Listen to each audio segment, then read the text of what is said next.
क्या रीजन था कि आप इंग्लिश सीखने का आपको शौक हुआ? कोई रीजन होगा, कोई सबब होगा?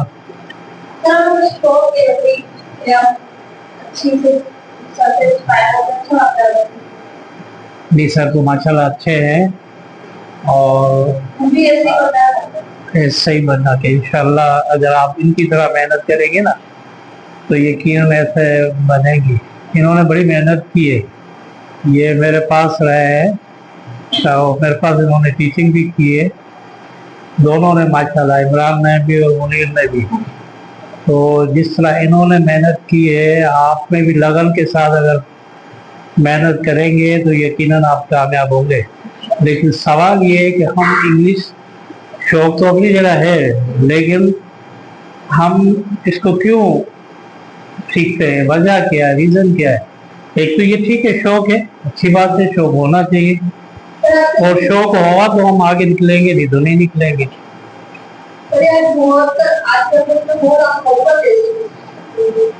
आजकल बहुत जरूरत है, बिल्कुल। जो है इसके बगैर आजकल काम नहीं चलता। ये भी आप सही कह रही है कि ऑफिशियल लैंग्वेज भी है। जो भी पाकिस्तान में लेटेस्ट नोट्स आते हैं या कॉलेज में जो लोग मौजूद हैं तो वहाँ इंग्लिश में सिलेबस होता है, यूनिवर्सिटी में इंग्लिश सिलेबस होता है, इंटरव्यूज इंग्लिश में होते हैं, तो इसलिए ये ज़रूरी है। ठीक है जी, ये इन्होंने बताया, इसके हट कर आप बताएं कि आप इंग्लिश, ये तो इन्होंने जो बताई वो उसको छोड़े, आप अपने हैं।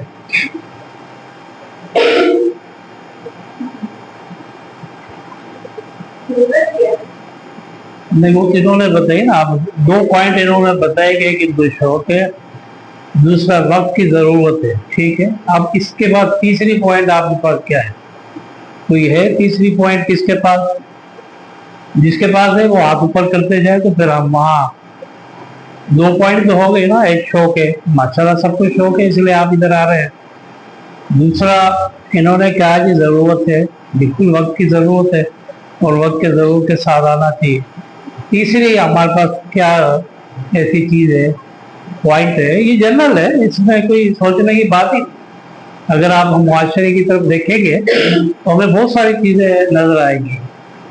तो तीसरी पॉइंट आपके पास किसी के पास है? हाँ, किसी के पास भी नहीं है। चले मैं थोड़ी सी आपकी हेल्प कर देता हूँ। देखो ना, इंग्लिश लैंग्वेज कौन सी लैंग्वेज है? एक international language. Sorry for interrupting you. Firstly, I introduce you, then you will tell them something for their beneficial. नहीं, वो I'm really very proud to announce you that and very happy and feeling pleasure to announce that my teacher, as we say in Urdu and Sindhi, my Ustad Mohtaram Sir Amir Ahmad Jonajo is here today, and I began to learn English at him early 90s, I think 1996, 97, and Alhamdulillah, whatever I am in this field, just because of Sir Amir Ahmad Jonajo. I would like ask him to give you some advices for your better future. Yes, sir. yes. ठीक है ना, advises भी होंगे। तो एक तो ये जो है एडवाइजेस ही है कि इंग्लिश हम लोग यहाँ सीखने आए हैं तो हमें मालूम होना चाहिए कि हम लोग इंग्लिश क्यों सीखते हैं और हमें उसके क्या फायदे होंगे और आगे चलकर हमें क्या मिलेगा। ठीक है ना, शौक भी है, अच्छी बात है, क्योंकि जब तक किसी में आपको शौक नहीं होगा किसी भी चीज में तो हम नहीं बढ़ सकते। कोई भी हो, आप किसी भी फील्ड को ले लो, आप डॉक्टर बनना चाहते हैं, शौक होगा तो आप अच्छी तरह पढ़ेंगे और फिर उसमें अच्छे नंबर से लेकर आएंगे। लेकिन शौक नहीं होगा तो आप घर से भी बाहर नहीं निकलेंगे और यहाँ पे आने के लिए भी 10 दफा आप सोचेंगे कि हम जाए नहीं जाए, आए बैठे टाइम किल किया और चले गए। ठीक है, लेकिन शौक होगा तो आप इनसे सीखने की कोशिश भी करेंगे, आप नई नई चीजें पूछने की भी कोशिश करेंगे। तो इंग्लिश जो है हमारी बैनुल-अक़वामी ज़बान है, इंटरनेशनल लैंग्वेज है। ठीक है, और हमारी पाकिस्तान की कौन सी ज़बान है ये?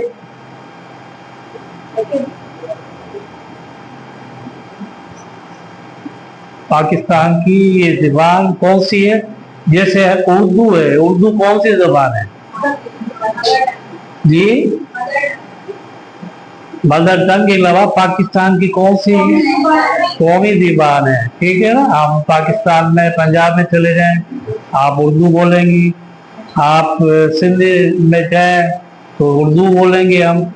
ये हम जहाँ भी जाएंगे, अपनी अपनी ज़बानें अपनी तरह है, लेकिन जहाँ भी जाएंगे तो हम उर्दू ही पढ़ेंगे, उर्दू में ही हमारे पेपर आते हैं। ठीक है। तो इसी तरह इंग्लिश हमारी ज़बान जो है वो पाकिस्तान की कौन सी ज़बान है?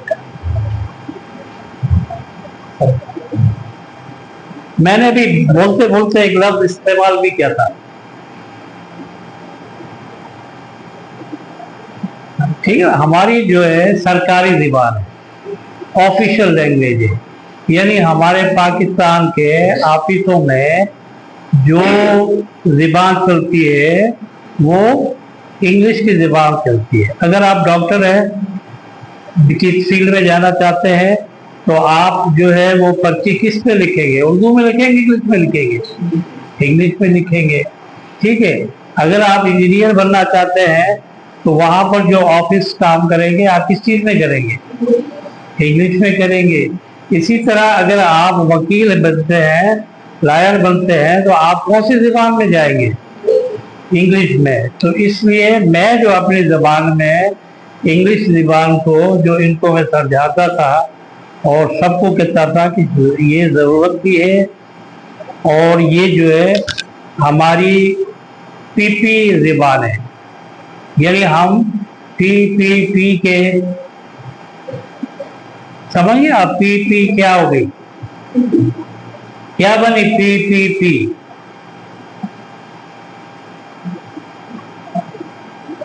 आप वो समझ रहे होंगे, पाकिस्तान पीपल पार्टी। अंग्रेजी सीखने वाला कभी भी भूखा नहीं रह सकता, चाहे लड़कियां हो चाहे बॉयज हो, जो भी हो, वो कभी भूखे नहीं रह सकते। कहीं भी बैठ गए, एक छोटा सा सेंटर खोल दिया, आप माशाल्लाह थोड़ा सा अच्छा पढ़ाएंगे तो आप बहुत कमाएंगे। ठीक है ना। बजाय हम प्राइवेट स्कूलों में 5,000 10,000 पे हम जाके टीचिंग करें और 5-6 घंटे हम वहाँ पर लगाएं, इससे बेहतर नहीं है कि हम एक छोटा सा सेंटर खोलें। और गर्ल्स के लिए मेरा ये एक्सपीरियंस भी है कि मेरी 3-4 गर्ल्स ऐसी थी जिन्होंने यहाँ पर इस मोहल्ले में भी एक सेंटर चलाया था, जो सिर्फ एक लड़की थी, वो लाहौर में रहती है और बड़ी कामयाब रही यहाँ पर। सोबिया कायम खानी इसी मोहल्ले में उसने खोला था, आज से 20-22 साल पहले, और उसने चलाया। उसके बाद डॉक्टर फजल मेमन की बेटी थी पाटोली पाड़े में, उसने जो है वो खोला और माशाल्लाह कमाया। तो इस तरह आप भी सीखें, पहले शौक से सीखें। शौक से सीखने के बाद ये ध्यान में रखें कि घर पे ना बैठे। ये नहीं कि आप सीखा और घर पे बैठ गए, नहीं, आप कुछ बने। CSS के इम्तिहान की तैयारी करें, इनके पास करें, तजर्बा है इनको, ये करा सकते हैं। ठीक है ना। PCS की तैयारी करें, ये आपको करा सकते हैं। तो ये नहीं कि सिर्फ इंग्लिश सीखी और फिर खामोशी से घर चले गए, नहीं, फिर आपने एक फील्ड चयन करना है। मिसाल के तौर पर आप क्या बनना चाहती है?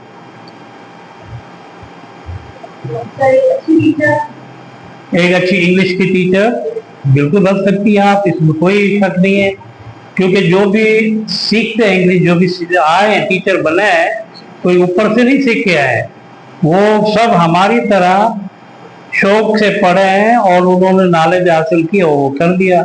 आप क्या बनना चाहती हैं? वकील बनना चाहती है। माशाल्लाह हमारी फील्ड है, अच्छी फील्ड है और पावरफुल फील्ड है। she is daughter of Munir Hussain Jilani, and she is वही होगी मेरे, and she is daughter of Zahir Ahmad Jilani. माशाल्लाह माशाल्लाह, दोनों हमारे घर की बच्चियां हैं। ठीक है ना। तो आपकी जो मदर है उसका भी मैं उस्ताद हूँ, अगर आप समझती हो। हाँ ठीक है ना। आपको अगर कभी जिक्र क्या होगा तो वो भी हमारे स्कूल से हुई है। और मैं समझता हूँ एक दफा आपका स्कूल जो विजिट किया तो उसमें ये थी ना। जी हाँ। हाँ, तो इसलिए आप बिल्कुल वकील बने। और क्या किया आपने, इंटर? तो फिर जब वकील बननी है तो आपको पहले अब लेट की तैयारी कर लेना, क्योंकि ग्रेजुएशन के बाद नहीं होती वकालत, अब इंटर के बाद होती है।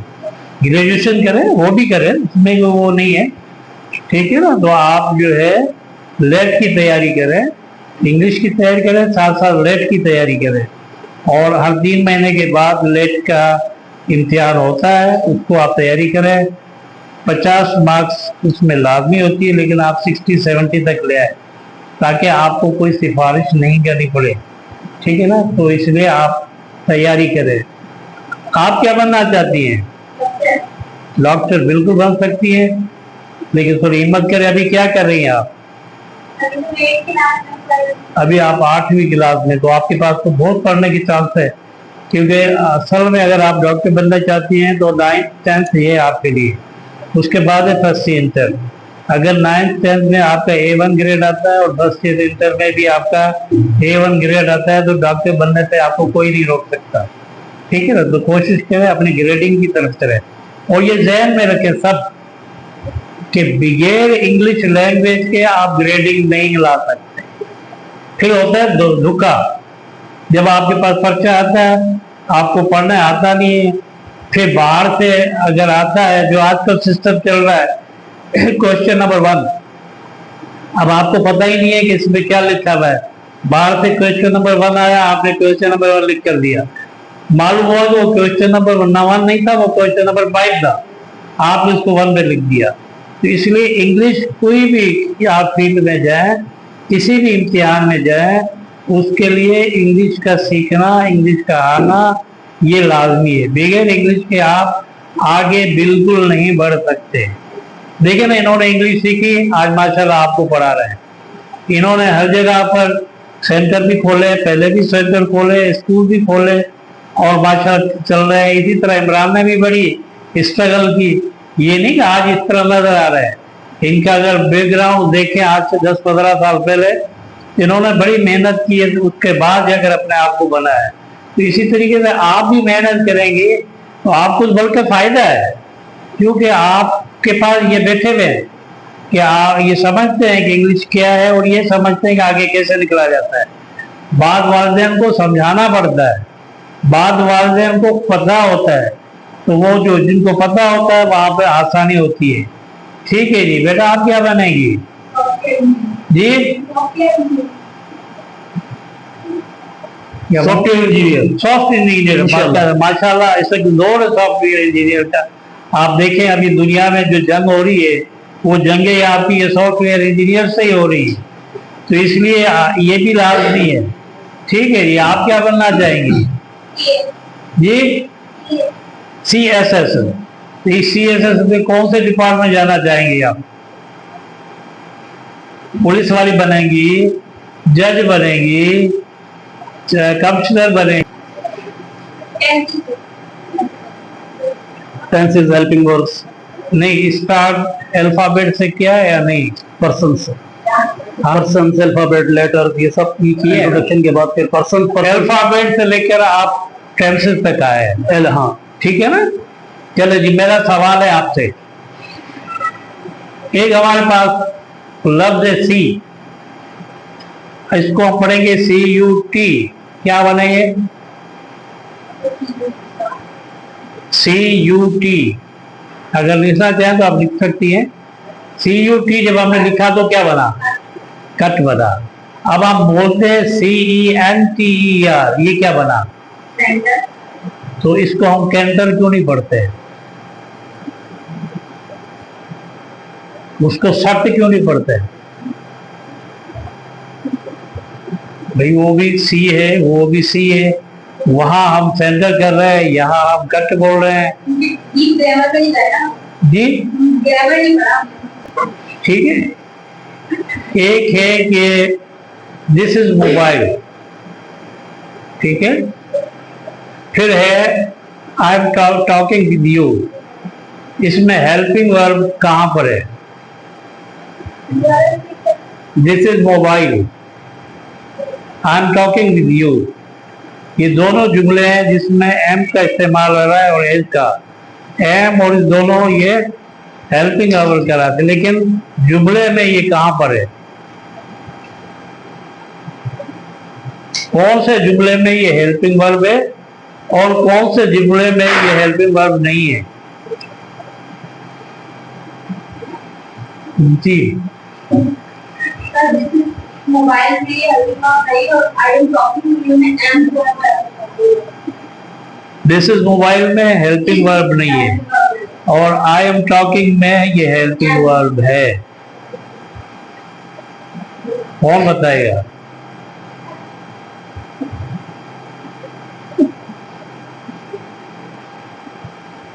अच्छा, हेल्पिंग वर्ब कहाँ यूज करते हैं? चलो ये बताए। सेंटेंस बनता है उसका फार्मूला क्या है? पहले पहले सब्जेक्ट, फिर हेल्पिंग वर्ब, फिर ऑब्जेक्ट। ऑब्जेक्ट क्या होना चाहिए? नहीं, ऑब्जेक्ट होना क्या चाहिए? कौन सा ऑब्जेक्ट होना चाहिए?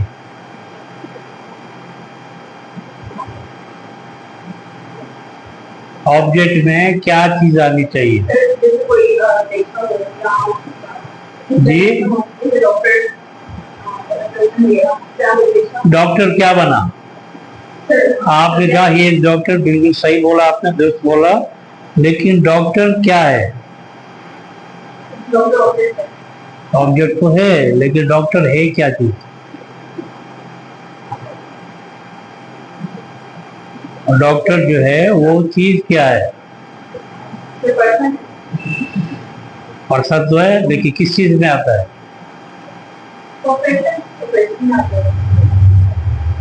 ठीक है, अब मैं आपको हिंट्स देता रहता हूँ ताकि आप ध्यान में रखें। ठीक है ना? अब जब इज एम आर के बाद वर्ब आएगा, और वर्ब की हमेशा कौन सी फॉर्म आती है? इज एम आर के पास जब वर्ब आएगा तो कौन सी फॉर्म आती है? चौथी फॉर्म आती है, eating. I am eating, he is eating, she is drinking, you are writing. तो राइटिंग जो है ये फोर्थ फॉर्म कहलाता है। राइट का फर्स्ट फॉर्म कौन सा है? राइट की पहली फॉर्म कौन सी है?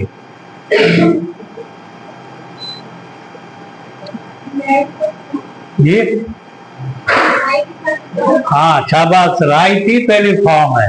अब इसकी सेकंड फॉर्म क्या हो जाएगी? इसकी थर्ड फॉर्म क्या हो जाएगी? देखिए, और चौथी फॉर्म क्या हो जाएगी? राइटिंग। ठीक है, तो जब इज एम आर के बाद जब फोर्थ फॉर्म आएगा तो ये हो जाएगा टेंसेस। ठीक है, लेकिन इज एम आर के बाद अगर नाउन आ जाए, noun is the naming word, यानी किसी भी चीज का नाम वो आ जाए तो वो हेल्पिंग वर्ब कहलाता है। जैसे आई एम बॉय, बॉय क्या हुआ? नाउन है। नाउन की कौन सी किस्म है? कॉमन नाउन है। क्यों? ये चारों हम कहेंगे बॉयज, आप सब हैं गर्ल्स हैं, तो ये कॉमन है, सबके लिए होता है। तो इज एम आर के बाद अगर नाउन आ जाए या एडजेक्टिव, जैसे एडजेक्टिव में हम लेकर आते हैं रिच। रिच का माना क्या है? अमीर। I am rich. ठीक है ना, ये क्या हुआ? एडजेक्टिव बना। तो एडजेक्टिव और नाउन अगर आ जाएगा तो फिर वो कहलाएगा हेल्पिंग वर्ब, और जहां पर फोर्थ फॉर्म आएगी तो वो प्रिंसिपल वर्ब कहलाएगा। प्रिंसिपल वर्ब कहते हैं उसूली वर्ब को, और उसूली वर्ब उसको कहते हैं जो जमानों में यूज करते हैं।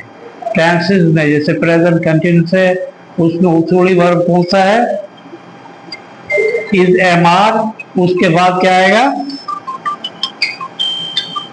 ठीक है, चले जी। और कुछ पूछना हो अब आपसे पूछे, हमने आपसे पूछ लिया। सर से क्या पूछेंगे? कुछ पूछना चाहे कुछ भी पूछ सकते हैं आप। अंजला क्या पूछना चाह रहे हैं? हाँ हाँ, कुछ भी पूछे। देखा ना, कोई एक चीज है कि अभी हम जो सब बैठे हैं ना, हम हमारी एक फैमिली है, उस्ताद और आप और हम एक हमारी फैमिली है, ठीक है ना। जब तक हम एक दूसरे की फैमिली नहीं समझेंगे हम नहीं सीख सकते, ठीक है। तो अब हम डिस्कस करते हैं फैमिली के अंदर कि जी इस बच्चे को क्या करना चाहिए। माँ बाप करते हैं, ये भी हम भी आपके माँ बाप की तरह है। उस्ताद भी जो है वो वालिद है, लेकिन कौन सा वालिद है? हाँ हाँ, रूहानी वालिद है, ठीक है ना। वो वालिद आपको आसमान से जमीन पे लेकर आता है, और ये वालिद आपको जमीन से आसमान तक ले जाता है। तो इसलिए आप डिस्कस क्या करें। मिसाल के तौर पर ये आपको टेंसेस पढ़ाते हैं, ठीक है, तो आप इनसे पूछें कि जी ये इज एम आर क्या है, ये कहाँ इस्तेमाल होते हैं, इसमें राइटिंग क्यों इस्तेमाल हुआ, रिटन क्यों नहीं इस्तेमाल हुआ। इस तरह के आप क्रॉस क्वेश्चन क्या करें। जब तक आप क्रॉस क्वेश्चन नहीं करेंगे आपके जहन में चीज नहीं बैठेगी, ठीक है ना। जिसको मैं कहता हूँ इंग्लिश स्पीच जब करना चाहिए तो क्वारी सिस्टम होना चाहिए। क्वारी सिस्टम क्या कहलाता है कि हम आपसे पूछें, आप हमसे पूछें, और फिर उसके लिए आपको पढ़ना पड़ेगा। मिसाल के तौर पर आपको पता है कल मुनीर आपको प्रेजेंट परफेक्ट पढ़ेगा, आप कोई किताब ले लें उसमें प्रेजेंट परफेक्ट पढ़ के आए, तो जब मुनीर आपको प्रेजेंट परफेक्ट पढ़ाए पहले तो आप खामोशी से सुने, बीच में इंटरफेरेंस ना करें। जब ये कि हाँ जी बताए, तो अगर कोई चीज आपको जहन में नहीं आ रही है या बुक में कुछ और लिखा हुआ है और ये कुछ और बता रहे हैं, तो आप इनसे पूछ सकते हैं कि सर ये किताब में तो ये है। बादों का किताबों में गलत भी लिखा होता है, प्रिंटिंग की गलतियां भी होती है। इस तरह आप में कॉन्फिडेंस आ जाएगा और आप और अच्छा सीख जाएंगे, ठीक है। तो इस तरीके से आप हमसे पूछ सकते हैं।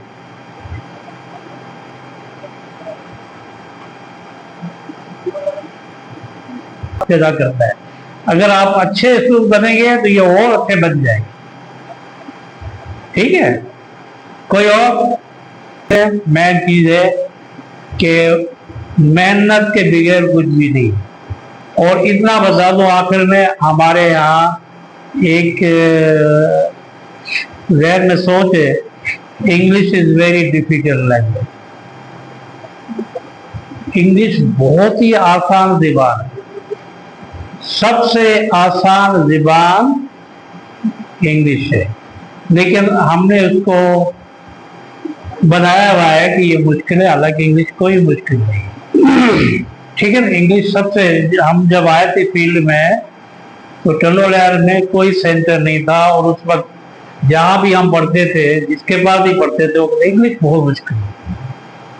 हम भी डर जाते थे कि मुश्किल है, वाकई मुश्किल होगी।